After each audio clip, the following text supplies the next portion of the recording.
Bristol Bay leadership to order. My name is Alana Hurley, and I am the Executive Director of the United Tribes of Bristol Bay. And I will begin by some brief introductions for the people that you'll be hearing from today. So first, we have the Speaker of the House of Representatives, Mr. Bryce Edgman.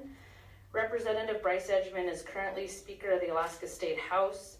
As a graduate of the University of Alaska Anchorage, Representative Edgman was born and raised in Dillingham, Alaska, where he fished commercially for salmon and herring for more than 20 years.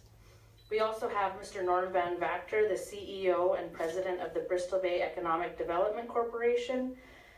The Bristol Bay Economic Development Corporation exists to promote economic growth and opportunities for Bristol Bay residents through sustainable use of Bering Sea fisheries. It's the largest economic engine for our coastal communities.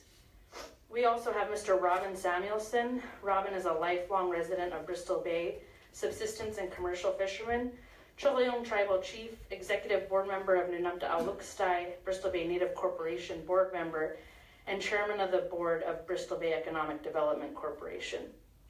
Also with us today is Mr. Joe Chyfluk. Joe is a lifelong resident of the Bay, subsistence hunter, fisherman, and pilot. He's also the chair of the Bristol Bay board of the Bristol Bay Native Corporation, the Alaska Native Claims Settlement Act Corporation for our region. BBNC represents more than 10,000 Eskimo, Aleut, and Indian shareholders with present-day or ancestral roots to the Bristol Bay region. Also from BBNC, we have Mr. Russell Nelson, who is a lifelong resident of Bristol Bay, subsistence hunter and fisherman, pilot, and board director of Bristol Bay Native Corporation, chair of the BBNC Land Committee. Also with us today, we have Ms. Sharon Clark, a lifelong Bristol Bay resident and subsistence user, and the spokesperson for Nunamta-Aulukstai, a coalition of village corporation and tribes in the Bristol Bay area. We also have Mr. Ralph Anderson from the Bristol Bay Native Association. Ralph is a lifelong resident of Bristol Bay, subsistence fisherman and hunter, and he is the CEO of BBNA. BBNA is the regional nonprofit tribal service provider providing social, economic, and educational opportunities to all Bristol Bay tribal members. Last, we have Mr. William Evanoff. William is a lifelong Bristol Bay resident, subsistence hunter and fisherman, and president of the Non-Dalton Tribal Council, the governing body of the federally recognized Non-Dalton tribe, the community closest to the proposed pebble mine. So before we begin, I'm going to give a few introductory remarks. I want to thank you again to all the Bristol Bay leadership and members of the press for being here today. One quick housekeeping item. I want to note to all the media folks on the line that we will be able to provide photos, audio, and video from today's press conference and invite you to follow up immediately afterward if you'd like. Again, my name is Alana Hurley, and I'm the Executive Director of the United Tribes of Bristol Bay, a tribal consortium made up of 14 Bristol Bay tribes whose mission is to protect our Indigenous way of life in Bristol Bay. And our membership consists of over 80% of the people who actually call Bristol Bay home and will have the most to lose if this type of mine were to be allowed in Bristol Bay. We're here today to express our great sense of betrayal and outrage as it appears that the Pebble Limited Partnership and EPA are set to announce a settlement concerning the proposed Clean Water Act protections our people have fought so hard for. As you may recall, in 2010, our people petitioned the EPA to protect Bristol Bay from the risks of the pebble mine. Risks to our salmon, our waters, our people, and our economy. EPA responded by undertaking a multi-year peer-reviewed scientific study. This study, the Bristol Bay Watershed Assessment, confirmed that pebble would pose unacceptable adverse effects on Bristol Bay. In response, EPA proposed common sense restrictions on the size of mining at the pebble deposit. Sadly, these restrictions, along with the science they were based on, have fallen victim to the petty partisan politics of our day. Today's settlement is the result of a lawsuit Pebble filed, a lawsuit they never meant to litigate. Instead, they sought extension after extension, pushed the case back for years, all with the goal of seeing a new administration in Washington, D.C. And here we are. Today is a day that will go down in history. It's the day when the Trump administration struck a backdoor deal with Pebble executives to end the protections that over 80% of our people supported. Protections that we have been praying for, hoping for, and fighting for over a decade. It's my great honor to be here today with the collective Bristol Bay leadership. I'm also thankful for those in the media here today to hear directly from the people from this region, the people who live here, who work here, and raise their families here. When you hear from Pebble that they have local support, I want you to remember the voices that you will hear today. And now I'll turn it over to our first speaker, Speaker of the House, Bryce Edgman. Thank you, Alana. The first thing I want to say is that it's very clear to me as a legislative representing the Bristol Bay region that in an unequivocal matter, the majority of the people of the region oppose the Pebble project. I know this from having been party to a number of polls, a number of certainly visits to the communities, a number of regional events, a number of hundreds of conversations with people throughout the community. There's no distinction to be made between the fact that 80% or more of the region does not agree with this project and thinks it's the wrong place, the wrong time, and the wrong mind for the Bristol Bay region. I'd like to join in your remarks in saying that I am keenly disappointed to hear that EPA is not only entertaining the notion, but is expected to come forward with the settlement with the Pebble partnership that, essentially will be the backing away from the agency's painstaking work and analysis on the 404C issue following years of work to carefully construct a position that not only was supported by a number of tribes in our region, but basically, once again, the majority of the people in the region. To do so, I think, revives the threat to the Bristol Bay watershed, the fisheries, and the way of life that we out in the region support and enjoy for hundreds of years. And I'll conclude by saying that the people of the Bristol Bay region do not need this kind of stress hanging over our heads once again and to continue on year after year. Thank you so much, Speaker Edgman. I'll now turn it over to CEO and President of Bristol Bay Economic Development Corporation, Mr. Norm Van Vactor. Thank you, Alana. My name is Norman Van Vactor, and I'm the Chief Executive Officer of the Bristol Bay Economic Development Corporation. My comments today are on behalf of the coastal communities that we represent. They extend from Port Haydn to the southeast, Togiak to the west. But I'm also going to try to speak for thousands of small independent fisher people. Some people call them small business people. That's what we call them, is fisher people. BBEDC is also the owner of Ocean Beauty Seafoods, one of the largest seafood companies in the United States, an employer of thousands of people. We are also, as a group, an active participant in all the Bering Sea fisheries. Knowing fish is our business. There's no way we'd be as successful as we are if we didn't know fish. And it's based upon this extensive experience with salmon and our knowledge of what it takes for salmon to thrive in Bristol Bay that we know that this Pebble project is absolutely the wrong mine in the absolutely worst place possible. Make no mistake, we are business people. We are pro-business. We're not against all mining, but the Pebble mine does not pass our test. Not even close. We are here speaking out against what appears to be a backdoor deal between foreign miners and our new EPA administrator, Scott Pruitt. This is the same person who just 2 months ago said, and I quote, "One of the things we've done internally is to say that the days of sue and settle, the days of consent decrees governing this agency where the EPA gets sued by a third party, and that third party sets the agenda, sets the timelines on how we do rulemaking, those days of rulemaking have entirely ended." Huh. From my seat, it sure looks like this is exactly what just happened here. Pebble filed a suit, delayed it 3 years through the Obama administration, and then in the last couple months announces to the world that it will settle with the Trump administration. Everything's going to be rosy. We are outraged. You might recall the process of the original 404C. There were literally dozens of public hearings. Thousands of people in Bristol Bay testified and spoke. Tens of thousands of people in the state of Alaska spoke. Hundreds of thousands of people in the U.S. spoke. Compare that to what appears to be happening in the last couple of weeks. Closed-door meetings between bureaucrats and foreign mining executives, closed to all of us,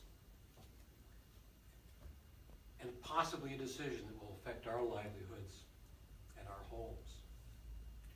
I also ask, where is our Alaska delegation in all of this, and in particular our senior senator, who does have significant capacity to influence EPA, to help stand up for Alaska, Alaskans' jobs, sound science, and the rule of law.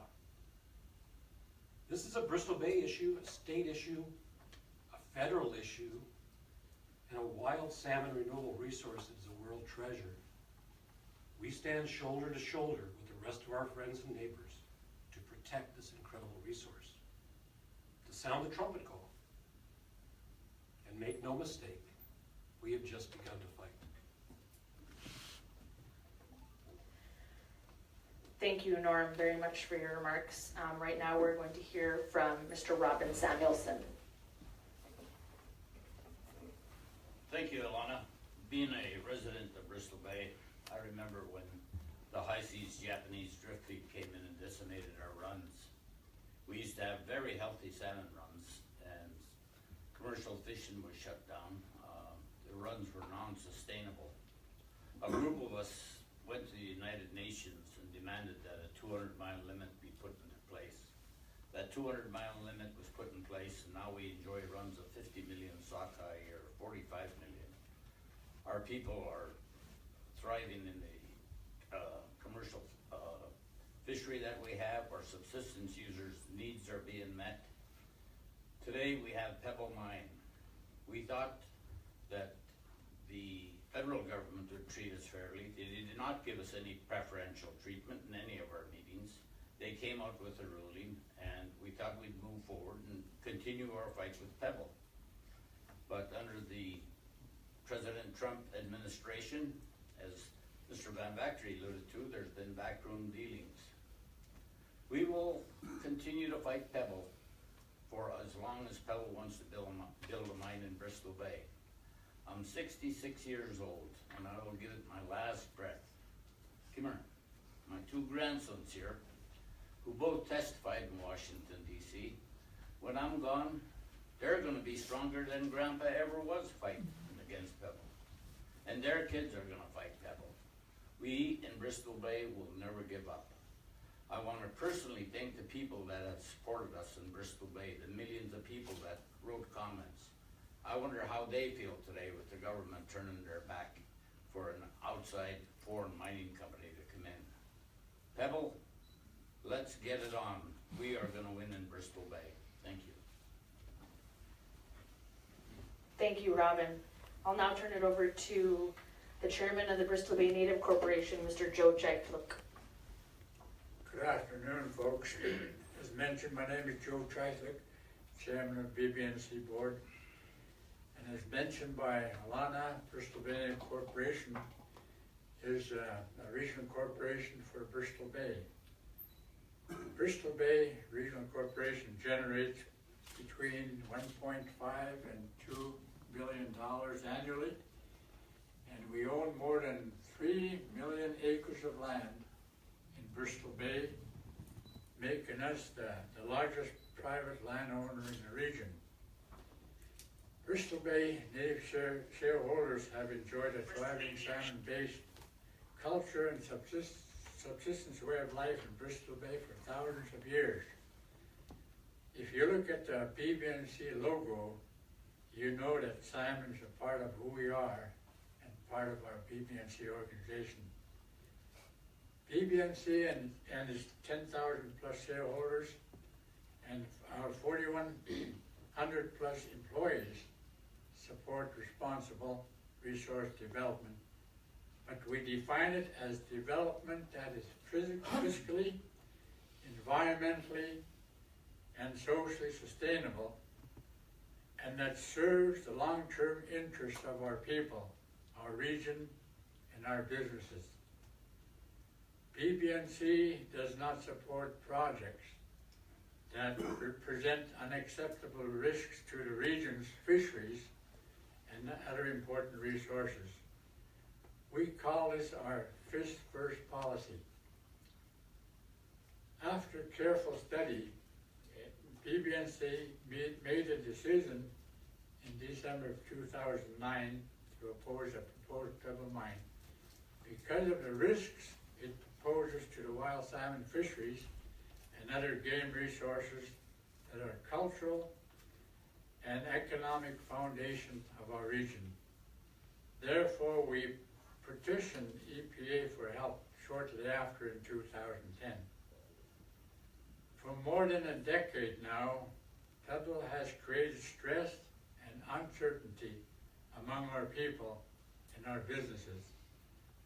Bristol Bay needs and deserves certainty that our sustainable industries and world-class salmon fisheries will continue.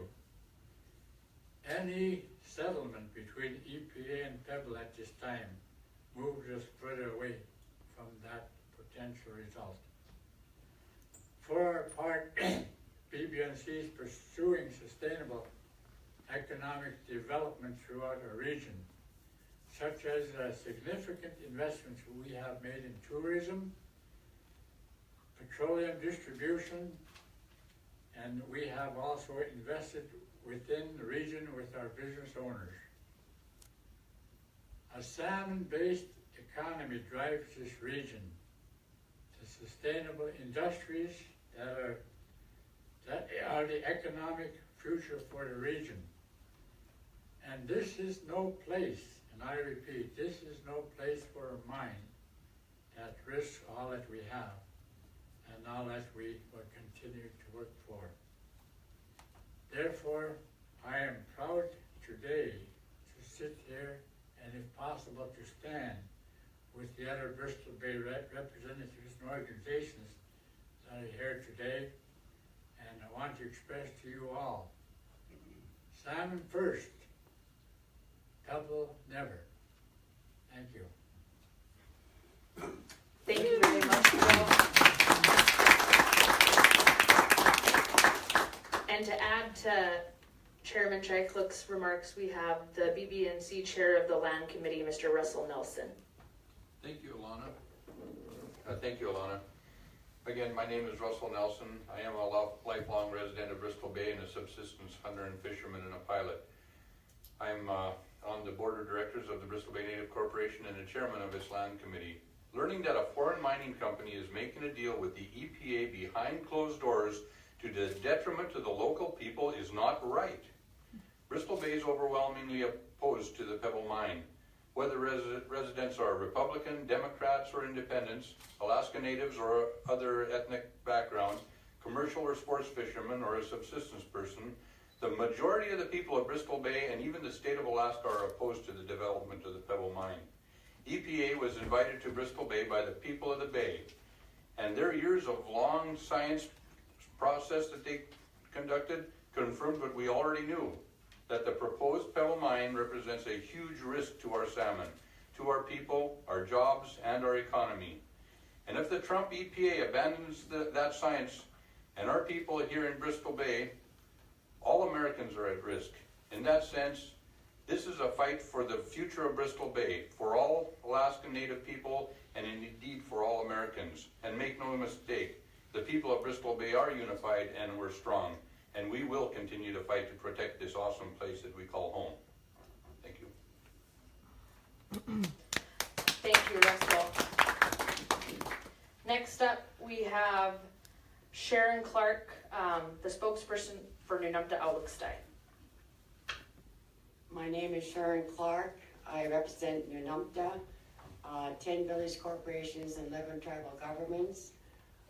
Today we may well be told that the protections for Bristol Bay that we asked for were unlawful, unfair, and not the right way to go about reviewing Pebble.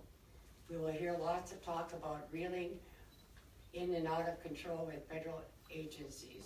What you won't hear about today is our fisheries, our livelihoods, and our story. That's why we are here, to give voice to our region. We know what this fight is all about. Protecting our home, protecting our culture, and protecting our food. The Pebble Mine PR people will talk about jobs and salmon and culture, but make no mistake, they are here to make money. They are here to take what they want and then leave. They will not protect our salmon, our culture, or our way of life. If EPA settles today, it will be disrespecting everything it gathered from our communities. It will be disrespecting science. It will be disrespecting hundreds of thousands of comments saying yes to Bristol Bay and no to Pebble. It will be throwing out the fact that Pebble will destroy Bristol Bay. We are the protectors of our home. We are the protectors of our streams, rivers, and salmon. We will stay determined through the long fight. We have said no to the mine for over 10 years. We know that the long game looks like. We will stay unified. We will protect our home. We will say no to Pebble mine today and tomorrow, and salmon first and Pebble never. Thank you very much, Sharon. Next up, we have Mr. Ralph Anderson, the CEO of Bristol Bay Native Association. My name is Ralph Anderson. I'm the president and CEO at the Bristol Bay Native Association. BBNA's membership is 31 federally recognized tribes. Our region is the size, 44,000 square miles, which is about the size of the state of Ohio. 2 EPA administrators visited our region and heard our voices and heard our concerns. President Obama came to Dillingham a couple years ago. He met with us, saw the way we conduct our fisheries, and saw our region. Secretary Pruitt hasn't even bothered to invite us into any discussions or into any conversations on any changes that he's planning. That's showing disrespect. What you've heard today and what you've heard in the past from us, from our region, from our groups, isn't changing. We're resolute in our unity against the Pebble Mine, especially to large-scale mining that threaten our land, our water, our fish, and our wildlife. Subsistence is not an abstract concept. Subsistence is our way of life. Thank you very much, Ralph. And now you'll hear from the Non-Dalton Tribal Council President, Mr. William Evanoff. Well, as Sharon said earlier, we've been fighting this mine for over 10 years as well. And we've been fighting to protect our land, our water, our fish, our animals. They don't have a voice in any of this. And we have to be their voice. Pebble claims they have wide support throughout the communities closest to the mine. And I can tell you that couldn't be farther from the truth. Now, Dalton is the closest village to the Pebble site. Our people will be most impacted if Pebble is allowed to develop. I'm here today to tell you that Pebble's lies don't fit the facts. Our tribe has never supported Pebble and does not support this project. Don't be fooled by Pebble's attempts to mislead the public. Dalton stands united with all the BD organizations in steadfast opposition to Pebble. When our way of life and everything we hold sacred is at risk, we know what we are doing is right, fighting this mine. Our future generations are depending on us. Thank you. Thank you, William, and thank you to all of our speakers. As you heard from our very strong Bristol Bay leadership, our region couldn't be more united in our effort to protect Bristol Bay from the Pebble Mine. I sit here today with tribal, native corporation, commercial fishermen, economic development, and political leaders of Bristol Bay united to protect our home in the continued opposition to the Pebble Mine. If there's one thing I want you all to leave here with today, it's this. Pebble may have this short-term victory today, but we as Indigenous people have been here on this land for over 10,000 years, and we're not going anywhere. We'll now take any press questions and open up the floor to discussion. And just one more reminder to the press that we will have video and audio and photos available if you follow up with us today after the press conference. But we're now ready to take questions. Thank you, Ms. Hurley. At this time, we will begin the question and answer session. To ask a question, press 0 followed by a 1 on your touch-tone phone. Questions will be answered in the order they are received. If you have a question, please press 0 followed by 1 now. Please hold for a moment as our system compiles your responses.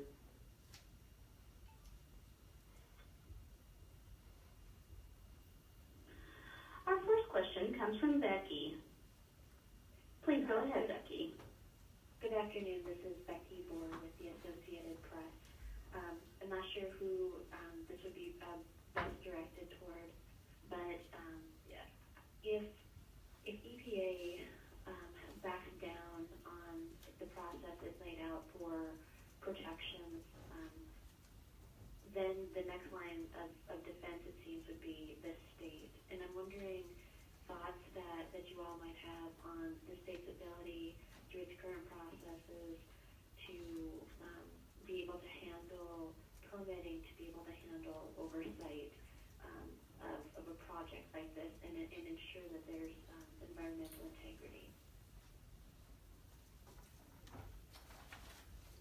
Hi, thank you so much, Becky. This is Alana, and I'll take a stab at answering this, and if anybody would like to jump in, please do. I think that the recent move by Governor Walker's administration with the stringent stipulations, unprecedented stipulations on the miscellaneous land use permit that Pebble currently has to do their exploration and reclamation work is a very good sign that Governor Walker and his administration recognize the value of Bristol Bay, recognize the global resource that exists here in our state, and recognizes that over 80% of our region and over half of Alaskans stand with Bristol Bay in our effort to protect our fishery. Bryce, I'm not sure if you'd like to add anything to that.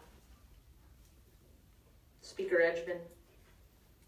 Yes, the one thing I would add to that is that budget reductions are beginning to seriously hinder the ability of our resource development agencies to do their work. Budget cuts to not only the Department of Natural Resources, but the Department of Environmental Conservation, Department of Fish and Game, all the other agencies that are involved in everything from compliance to enforcement to the permitting process are finding themselves having a lot less resources to do that work, and particularly in light of the enormous amount of work, the enormous scope that the proposed Pebble project presents. Thank you.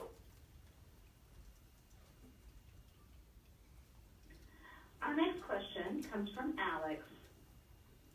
Please go ahead, Alex. Hi, this is Alex Day Marbon with Alaska Dispatch News, and I'm wondering how the group knows when a settlement is coming, what it might consist of, and then also if EPA does back down, then how does the group stop Pebble from happening? How does the region stop Pebble from happening? Good afternoon, a good question. This is Norm Van Bacter. Significant amount of speculation, but that said, the Pebble Partnership has actually been trumpeting for quite a while on their websites and other places that they've been in conversations. And in fact, our understanding is that just a little over a week ago, they actually informed the court system that they've reached an agreement and are just waiting for a delay and some more additional time to get the signatures they need. So the speculation is that something is imminent, and that's coming from basically the Pebble Partnership themselves. Hope that answers the question. Okay, and then what next is the other part of that?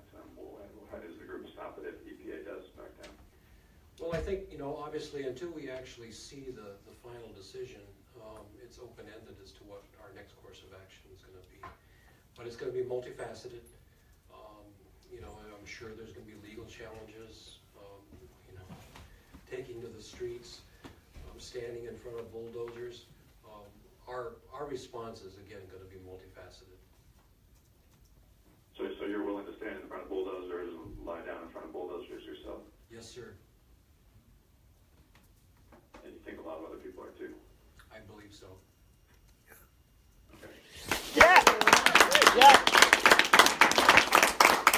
Everyone in this room is willing to do whatever it takes. The vast majority of the people of Bristol Bay are ready to do whatever it takes to protect our region. And any rolling back of the proposed protections is bad for Bristol Bay. There's no deal that Pebble could strike with Bristol Bay, with the EPA, that wouldn't hurt Bristol Bay. Okay, thank you. Our next question comes from Lauren. Please go ahead, Lauren.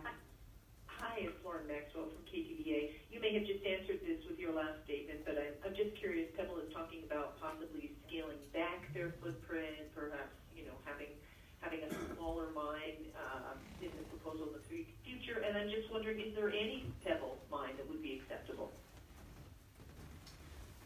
I just wanted to say that as long as that resource is in there and they can tell you what they want, you just need to look on their website. They're going to mine it to the end till the last dollar. They can extract the last dollar out of that resource, and then it'll go bankrupt. And then the rest of us will probably go bankrupt when the sulfides come downhill and ruin the Bristol Bay fisheries and the subsistence, commercial, sports fishing. You just have to look at what they have on their website and see what they're planning on doing. They can tell you it's small, but look at the cost of developing it. They need to get their money out. They're in it for the money. They're not in it just to extract minerals. And this is Alana Hurley again, and I'll just add to that. There are misleading words in the press about this new smaller mine approach and fish-sensitive approach. Is an attempt to place its nose under our tent and directly contradict their own stated plans over the last decade. As Russell said, their website admits that it's an initial approach, that a smaller mine would be an initial approach, and this deposit is rich enough to quite possibly operate for generations. Pebble has had ample opportunity to propose and pursue a smaller mine, and instead went to court to fight with the EPA. They are an affront to the people of Bristol Bay, and we're not fooled by them, and no one else should be either. A smaller mine, when we're talking about Pebble, is still a mine that would devastate our watershed and fishery. Look at other mines, other smaller mines like Mount Poly that have created catastrophic damage in much less sensitive areas. There is no way at any size this mine could be developed without devastating our fishery. This is Robin Samuelson. I think if they do get a permit and they go up there with their new small mine, there's nothing stopping them from expanding it. That gets them in the door. And we've listened to their thousands and thousands of lies. They told us, if you guys want to mine, tell us. Bristol Bay people have told them 80% of the people in Bristol Bay don't support the mine. 60% of the people in Alaska don't support the mine going in, and they're still trying to put the mine in. And we know it's all a dog and pony show for the foreigners to try and get that mine open. And a smaller mine is no better than a gigantic open pit mine. So we're going to oppose them 100%. That water up there needs to be protected. That is the salmon habitat of Bristol Bay.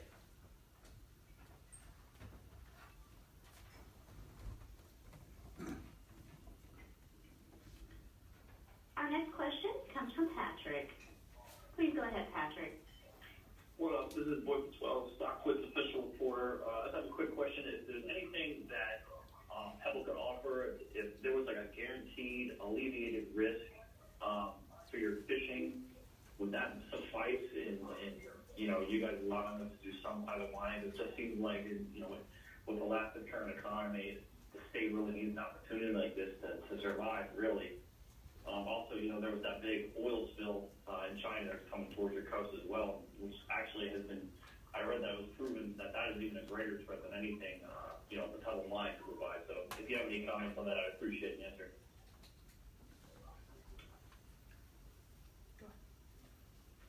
No, we think that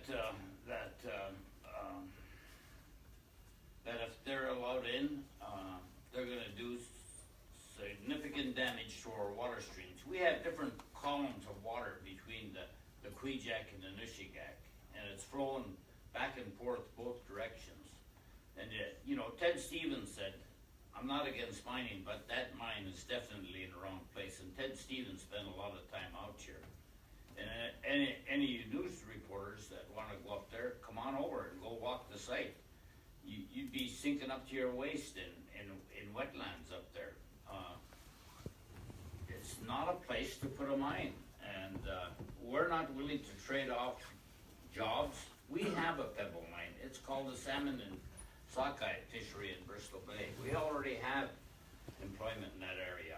We don't need a mine coming in and risking our culture, our salmon habitat. So we're not willing to trade off on anything.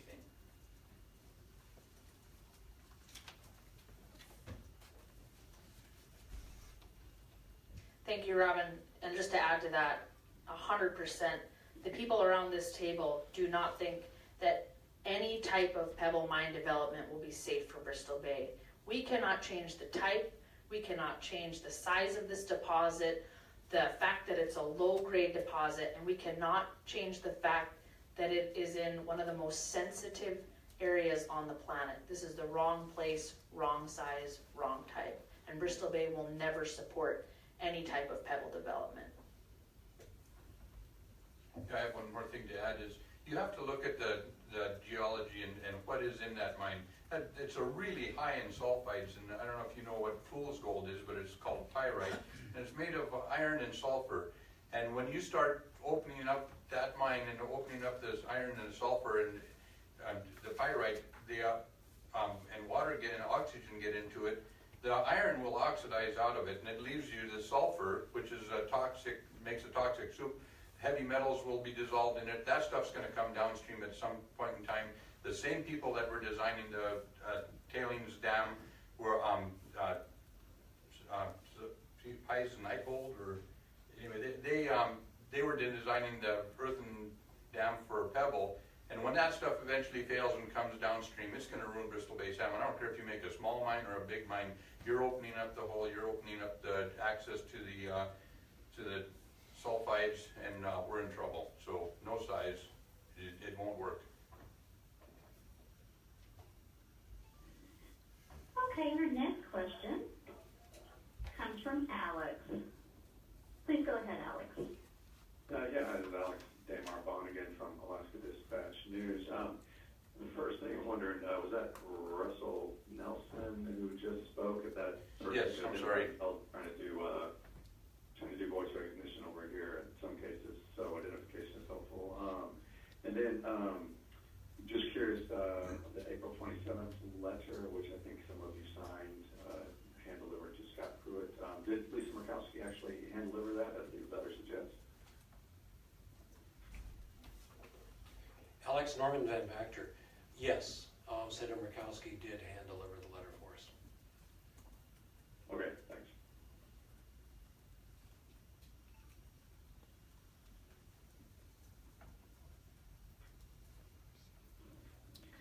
As a reminder to our audience, you may ask a question by pressing 01 now.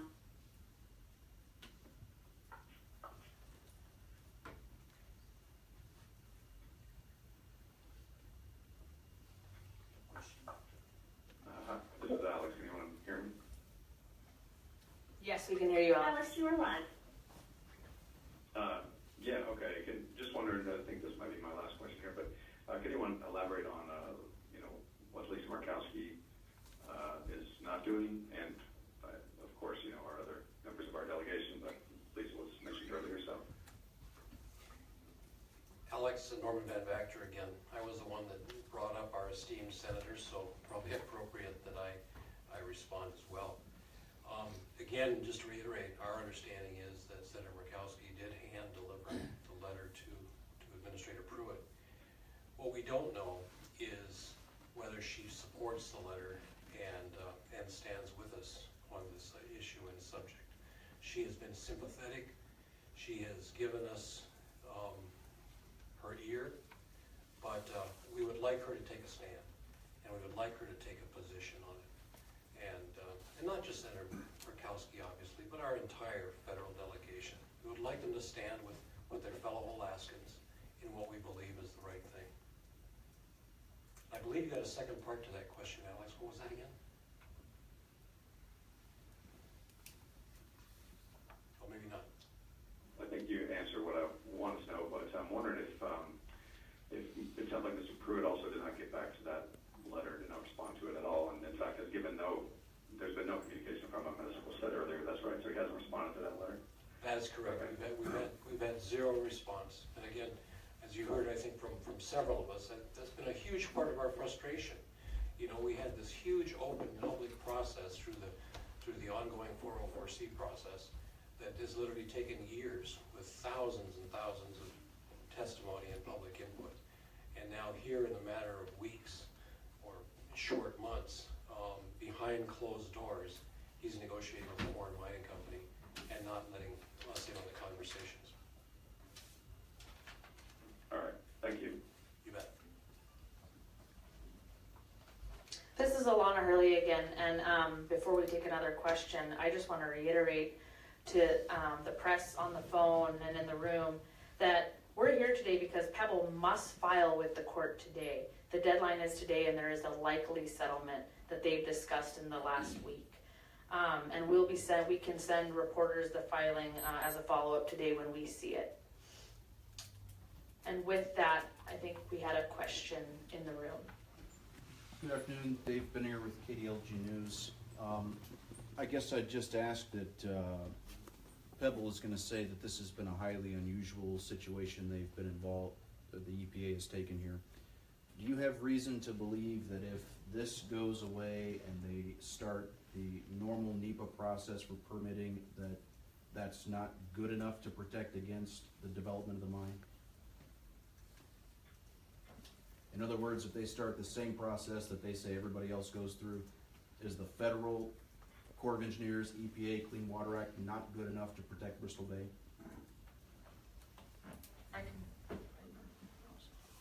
Can we take a stab at that again, Lana? Go ahead, Norm. Maybe I'll be much more eloquent than I am. I'll let you finish off. I think it's fair to say, Dave, that we absolutely are fearful of the current permitting process that's out there.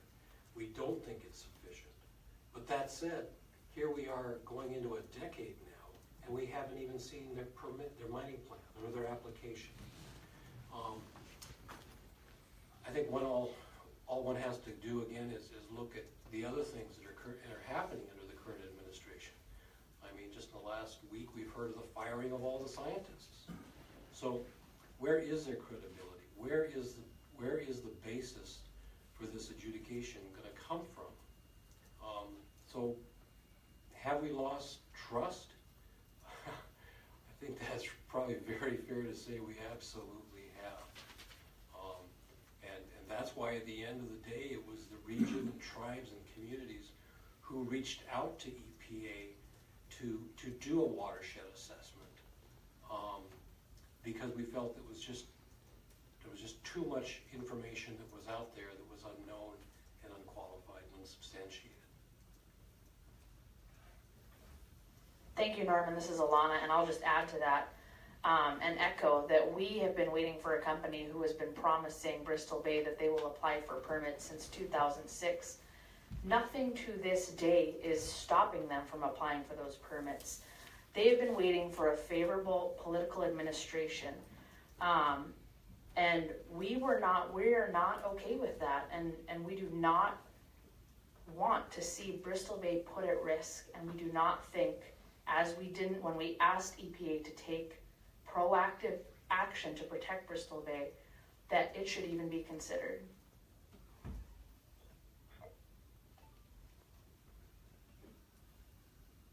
Alana, this is Representative Benjamin. Can I squeeze in for a quick comment? Yes, please do. Yes, and I also want to add that this expected change of heart by EPA and the Trump administration is also, I think, very unfortunately emboldening the federal partnership to come forward once again, as they have in years past, with promises about benefits to the region, about community revenue sharing, about providing power to the region, essentially being a benefactor to the region as a whole, in light of the invasive nature of this project, but doing so in a way that continues to divide the region, continues to open up old wounds that have recently been able to heal after many years of sort of the divide and conquer mentality that the federal partnership predecessors have been so skilled at using. And I find it, not only disheartening that these tactics are once again being employed, but that it's indicative of where this project, likely will go in the future, in that the federal partnership will take every opportunity, sort of develop at all costs mentality, to try to get this project into place. So I'm going to put that on the record, and also close by saying that as a legislator, I've had the opportunity to talk with other mining executives from other successful mines around the state, and we said earlier that we in the Bristol Bay region are not against mining or the mining industry per se. That's not our philosophy at all. But other companies take a more responsible approach to developing projects and work with the region at hand, work hard to get public consent, and work with the leadership in the communities to make sure that things move forward in a concerted way. And what we're seeing with the federal partnership right now is, going back to the old school tactics of trying to essentially buy out some of the residents and have us versus them mentality going forward, when no matter what they can do, it's still going to be the vast majority of the region that strongly opposes this project. I tell you what, I'm pretty disappointed by what I've been seeing so far, and again, all this sort of coming on the heels of an expected EPA announcement very soon.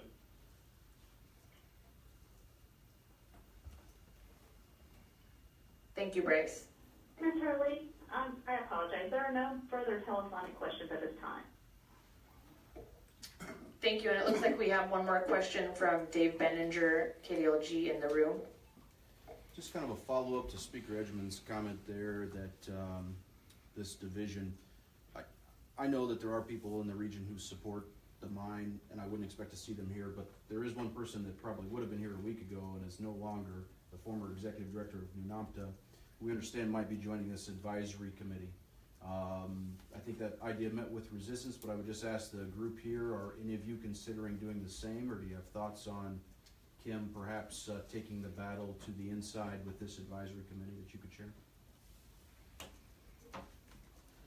Thank you. I'll address that question. That's not why we're here today. We're here to make it clear that NUNAMTA and all the Bristol Bay organizations are unwavering in opposition to the Pebble project. We are united as a community and will continue to work to safeguard our healthy fisheries and community. Thank you. This is Alana, and I'll add just a little bit to what Sharon said. Like she said, we're not here today to talk about people who have joined the Pebble Advisory Board, but what we will say is that this new advisory board is not a reasonable means to discuss concerns about Pebble. It has a stated goal of the advisory board to design and build the Pebble mine in the Bristol Bay watershed, which is the largest wild salmon fisheries in the world. The goal of our entities is to protect Bristol Bay and our way of life. Putting a few dissenting voices on an advisory board in an attempt to make Pebble look like it has support and is listening to all sides is nothing but a PR sham, and it doesn't change anything about the entities that are here today united to protect our region. And Alana, this is Bryce again. I want to make it crystal clear that my comments were not directed towards an individual or regarding the Pebble advisory process. I would note that I was asked to be on that committee, and I didn't provide an answer. The follow-up never came back to me in terms of whether I accepted or not accepted to be on the committee. But my comments that I made just a moment ago were more directly towards what I see at large as a legislator and my conversations I've had down here in Juneau. And Dave, this is Russell Nelson. You know, it's not about us as individuals up here. You know, we represent people of Bristol Bay in our different capacities.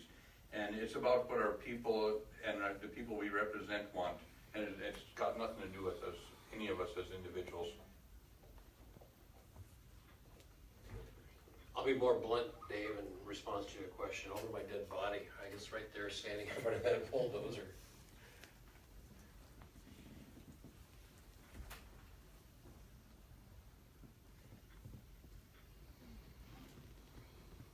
Well, if there are no more questions on the phone, Christy, I think we'll close up, just reminding all the press on the phone today and in the room that we will have photo, video, and audio available if you follow up with us. And we will also make available the settlement decision as it becomes available to us. Thank you so much for calling in and hearing from the people of Bristol Bay, the people who have the most to lose if the Pebble Mine is allowed to move forward. Thank you all for your attention. This concludes today's conference call. All participants may now disconnect.